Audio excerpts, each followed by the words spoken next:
ఈరోజు చాలామంది చేస్తున్నటువంటి తప్పుడు పనులు ఇవే. ఉన్న భార్యతో తృప్తి పడకుండా, ఉన్న భర్తతో తృప్తి పడకుండా ఈరోజు కుటుంబాలు చిన్న భిన్నమైపోవడానికి కారణం ఇదిగో ఈ దరిద్రత కుటుంబాలు ఏరుతుంది,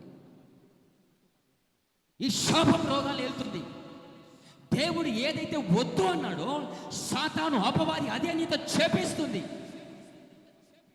అరే నువ్వు తప్పుడు పనులు చేస్తున్నావని, తప్పుడు తిరుగుతున్నావని, తప్పుడు మార్గంలోకి వెళ్తున్నావని, ఒక పెళ్లి చేస్తే ఒక భార్యను ఒక భర్తను తీసుకొనేసి నీకు అంటగడితే అప్పుడు నీ బుద్ధి మాడుకుంటావేమని, నీ బతుకు మాడుకుంటావేమని పెద్దలు మాట్లాడి నీవు చేసిన తప్పులన్నీ కప్పిపెట్టి నీ ఒక ఇంటి దాన్ని చేస్తే ఉన్న భార్యతో నువ్వు తృప్తి చెందటం లేదు, ఉన్న భర్తతో నువ్వు తృప్తి చెందటం లేదు.